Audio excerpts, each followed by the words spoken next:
Happiness is the state of being happy, and being happy is an emotion that is normally associated with positive things, like achieving a big goal, doing something you find joy in, or even doing something good and you're damn proud of it. So let me ask you this. Can someone be truly happy if they sacrifice themselves for others' sake? I mean, you're ultimately doing a very good deed, no? Well, that's what the novel Night on the Galactic Railroad believes in heavily. And I want to talk about what this novel has to say about happiness and sacrifice. Hi y'all, Conprod here. Today, I want to talk about Night on the Galactic Railroad and what it says about happiness and sacrifice. Or, happiness and sacrifice in Night on the Galactic Railroad. If you don't know, Night on the Galactic Railroad is a novel written in 1927 by author, poet, teacher, and cellist Kenji Miyazawa, but was published in 1934 after his death. The book follows Giovanni, a lonely boy with no friends except another boy named Companella. One night during the Centaurus festival, Giovanni runs up a hill, then a mysterious train appears in front of him. On that train is his friend Companella. They then go on a journey discovering the meanings of life, happiness, and death. If you haven't read this book already, I highly suggest you do. It's very great. For this video, I'll be using this Thai copy of the book that I borrowed from the school library, this English copy that I found on the Internet Archive, and for visuals, I'll be using this manga adaptation of the book. Now I know that this book is more about accepting loss and death, but the parts where it talks about true happiness mean more to me. That's why I want to make this video on that aspect. Anywho, let's get into the video. And of course, full spoilers for Night on the Galactic Railroad. Wait. There is something I feel is necessary to tell you before we go on with the video actually. Now minor spoilers for the book, but the Galactic Train, the titular Galactic Train on the Galactic Railroad is a train transporting the dead to the afterlife. And I feel this is very important. So keep this in mind during when you watch the video. It'll be very important. The novel suggests and really emphasizes heavily that true happiness comes most from helping others and being selfless, or sacrifice, if you will. And it makes sense. Kenji Miyazawa himself is someone who believes in this philosophy heavily, and it doesn't show in just this novel, but in his other works as well, like his poetry and of course his other novels. And I think more importantly, his personal life. But we'll get to that later. There are many examples of this being the case, but it especially shows itself in the last chapter, which is named Giovanni's Ticket. So let's talk about them. The first and the most explicit example of self-sacrificing oneself for the greater good of others while still being happy about doing so, or at least I think they're happy, is the story about the two siblings and their tutor. It's described in the book that before the three of them went on the Galactic Train, they were on a very, very big ship. But, in a turn of events, the ship hit an iceberg and sank. Now you can already guess that this ship is of course the Titanic. But it doesn't just stop there.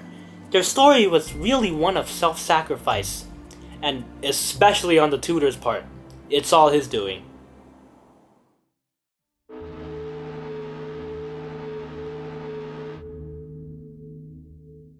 While the ship was sinking down, they were evacuating the children to the lifeboats. The tutor also wanted the two siblings to get onto those boats as well, but in order to do so, he must push aside the other children. He was gonna do it at first, but he thought to himself, rather than be saved in this manner, through means of putting people's lives at risk to benefit their own, it would be best if they were to all go together as they were before the face of God. He believed it would be their true happiness. Then he thought about it again, saying that he'd be willing to bear the pain and weight and sin against God to save the siblings' lives. But when he saw what was happening, the mothers of the other children blowing kisses as their children went into the boats, and their fathers bearing the grief, the tutor couldn't bring himself into doing such a thing. Then not long after, the ship sank. Mentally prepared, the tutor held the siblings real close to him, thinking they would stay afloat for as long as possible. Then someone, must be from the lifeboats, tossed the life preserver, but it slid away. The three of them found a broken piece of the deck to hold on to. But just then, everyone started singing a Christian hymn. Then all three of them got sucked into a whirlpool. But after that, everything went dim for those three. Then they ended up on the same galactic train as Giovanni and Campanella. Now in that little shortened version of the Titanic story, I mentioned them holding onto a deck and a whirlpool.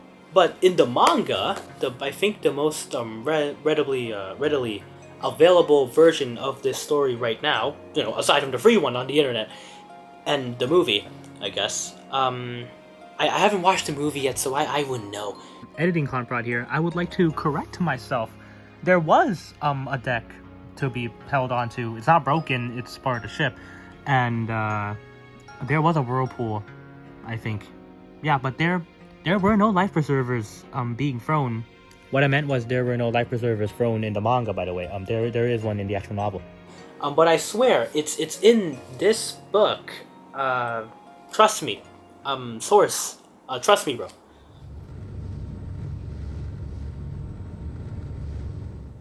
One might view the actions of the tutor as dumb and stupid, and I understand. He had, the duty to protect these two siblings, but instead, he sacrificed not just himself, but those two siblings as well, for other people's sake. But maybe he did it because he felt a sense of moral integrity, to do the right thing.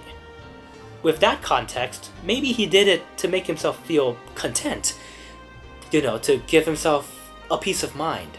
In fact, a lot of people did the same thing that he did during the actual sinking of the actual real-world Titanic. Now, if I were to go by the Internet Archive copy of Night on the Galactic Railroad, Kenji Miyazawa himself has no doubt heard of these accounts of self-sacrificing occurring on the ship. And that is, I think, the main inspiration for the Titanic story of these three people on the ship before they... Whatever. But of course, that wasn't the only example of a story about, self-sacrificing oneself for the greater good of others, and, finding happiness along the way, I suppose. If that was the only story, I wouldn't be so compelled to make this video, would I? The next story is one that is told right after the Titanic one, and it's even told by one of the siblings on the sinking ship.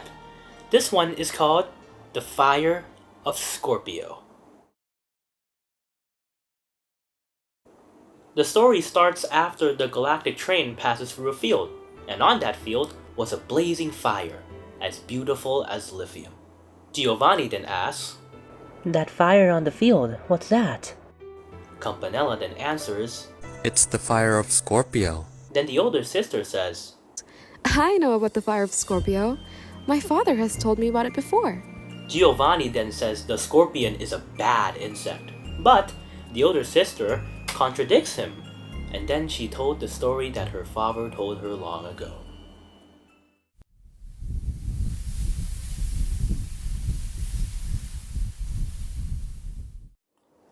Long ago on the plains of Baldora, there was a scorpion. The scorpion feasted on small insects to feed itself so it could live another day. But one day, a weasel came along and saw the scorpion. The scorpion tried to run away from its inevitable death by the weasel. But in doing so, the scorpion suddenly fell into a well. With no way of escaping, and with the fact that it was slowly drowning in the well, the scorpion prayed. What did he pray for? Well, it falls in line with this video. The scorpion prayed to God, "Oh, I have taken so many lives. I can't even count them all. But look at me now, almost getting caught by a weasel. I made such an effort to escape, but look at me now. Why hadn't I given my life to the weasel so it could live another day? My Lord, please, look inside my heart. In my next life, use my body for the good and happiness of others. Don't let me throw away my life like this again." Then suddenly, the scorpion bursted into a beautiful blazing flame. A flame so beautiful, it lit up the darkness in the sky. My father says the scorpion's flame is still burning to this day. Said the sister. Then Giovanni noticed some triangular markers that were arranged to resemble a scorpion. And of course, there was a bright burning flame. The fire of Scorpio.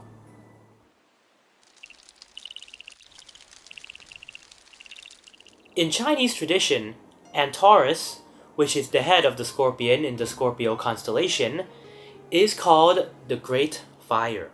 According to the Internet Archive copy of the book, Kenji Miyazawa no doubt knows about this fact. He is a big fan of the Scorpio constellation, so he used it as a basis to tell this story. One thing that the Internet Archive copy of the book mentioned was how the Fire of Scorpio story resembled a Buddhist Jataka story as well. Now, a Buddhist Jataka story, or the Thai name Nitan Chado, tells stories of the Buddha's past lives before he was actually the Buddha. There are a ton of Jataka stories. All of them, the core of it is boiled down to be a good person, don't be an ass. Now, one little inconsistency between the actual novel and the manga is that in the manga, the older sister mentioned that it was actually her mother that, told her about the story of the Fire of Scorpio, not the father. The father was actually the person who told her in the actual novel. Now, of course, for this video, I am basing almost all my information from this specific book and the one in the Internet Archive as well. But now thinking about it, I think the manga makes more sense because, I didn't mention this, but her mom is dead. So it would make a lot of sense for her to be telling a story that her mother told her on the way to see her mother. Well, I'm stumped. I don't really have anything else to say about the Fire of Scorpio, honestly. So let's talk about the last and arguably the most important instance of self-sacrificing oneself for the greater good of others while still feeling content and happy about it. This one is directly tied to one of our main characters. Let's hear about Campanella's sacrifice. To tell this story, we have to go even back before Giovanni entered the Galactic train. So before Giovanni even saw the train, and before he even went up the hill to lay down, he was going to pick up some milk for his mother, because the milk wasn't delivered to his house today. So Giovanni took it upon himself to go to the milk farm. But when he got there, the usual person at the milk vendor wasn't there. Instead, it's an old lady. And what did that old lady say to Giovanni? Well, she told him to go away. So Giovanni decided to go back. But on the way, he found his schoolmates, and they were having a jolly time. Oh, also Companella was there too. It's also important to note that they all had festival lanterns. Believe me, this is going to be very important later on. When he went closer to his schoolmates, however, they started to tease him. How did they tease him? Well, they said, "Giovanni, your otterskin jacket is coming." For context, the reason they used this to tease him is because before Giovanni's dad left, oh yeah, I forgot to tell, Giovanni's dad is missing, is gone, poof. In jail, at sea, who knows. But before Giovanni's dad left, he promised Giovanni an otterskin jacket. Blushing out of embarrassment, Giovanni ran past the group, then up a hill behind the farm that he was trying to get milk from. He then laid down on the hill for a little while until he heard a voice saying, "Galaxy Station, Galaxy Station." Then, a sudden flash of light blinded him. Then when he could feel himself again, he was on the Galactic train. And who did he see in the seat in front of him? Well, it's none other than his good friend, Companella. Now, as I said in the beginning of the video, the Galactic train is a train transporting the dead to the afterlife. So why is Campanella on that train? Well, my dear viewer, when Giovanni first saw Campanella on the train, Campanella was drenched. Now, one detail I forgot to tell you guys about was how while Giovanni was running up the hill and laying on the hill, Campanella and co were having a grand old time sending off their lanterns on the river, on a boat. So you can already guess, Campanella's fate. He's drenched, he was on a river, he's on the Galactic Train, the train transporting the dead to the afterlife. Now, how do these three things correlate with sacrifice? Well, that is explained later on in the book.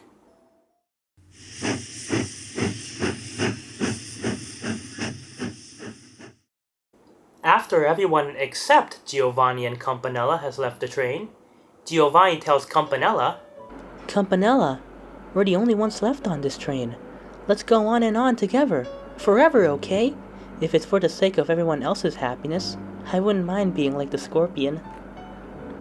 I feel the same way, said Campanella, but he was tearing up.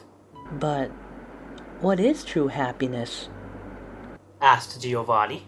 I don't know, answered Campanella. Then we'll just have to do the best we can, said Giovanni. But then, Campanella noticed a beautiful field in the distance outside the train. He then pointed at the field. Giovanni looked in the same direction, but he saw nothing. That's strange, right?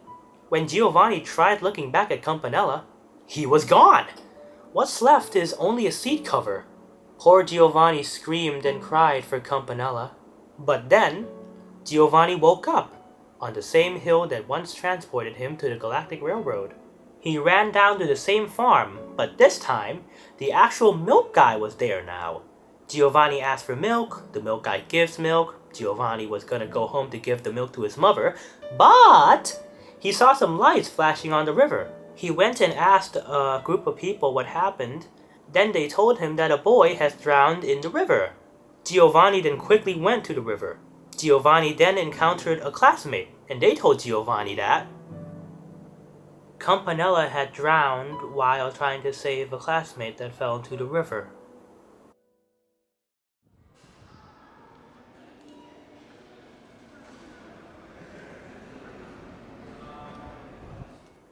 Campanella's story is, I think, the best example of finding true happiness through sacrifice. At the start of the story, he isn't even sure if what he did was the right thing to do.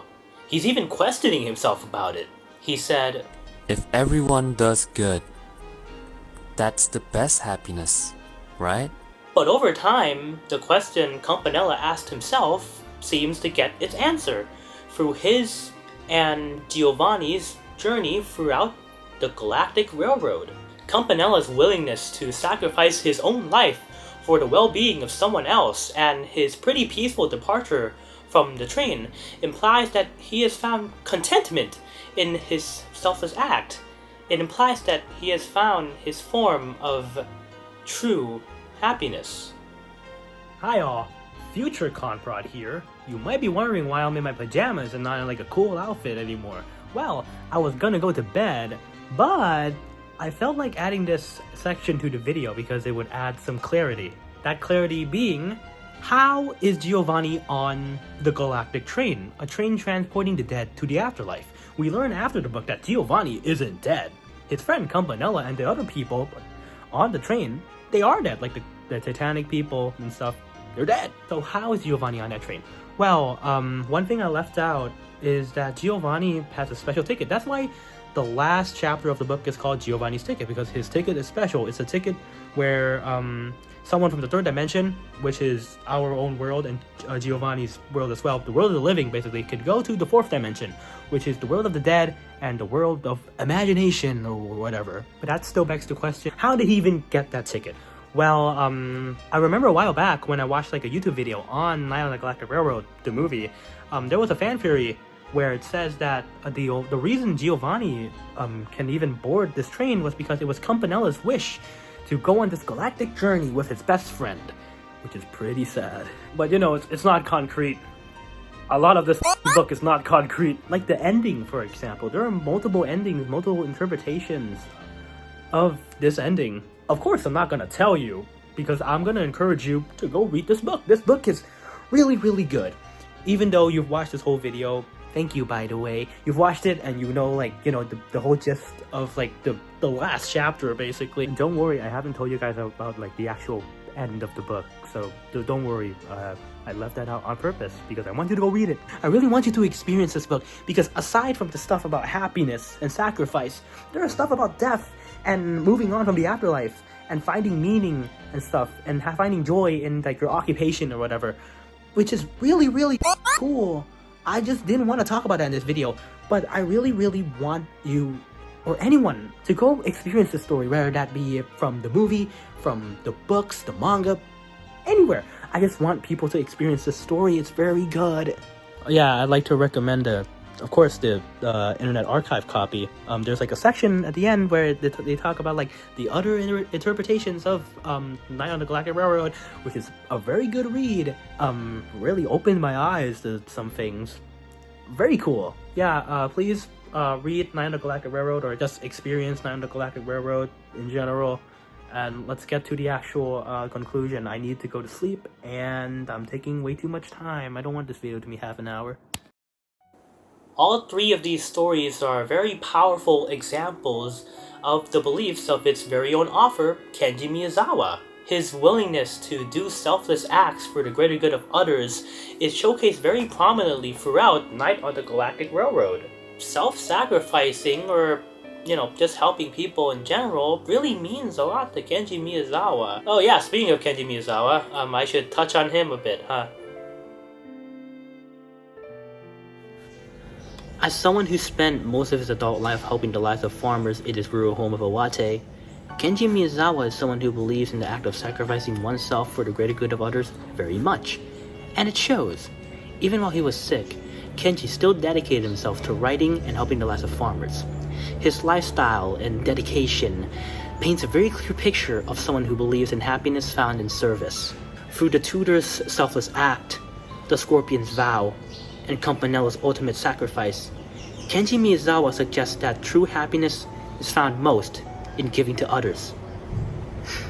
To this novel, it is the most righteous thing to do. There's a dialogue after the Titanic story that really shows what I just said very well. And of course, I'll read it for you.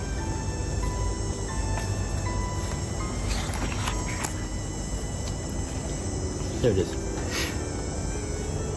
I don't know what true happiness is, but no matter how hard the climb may be, if it's a step towards righteousness, I think it's a step towards true happiness.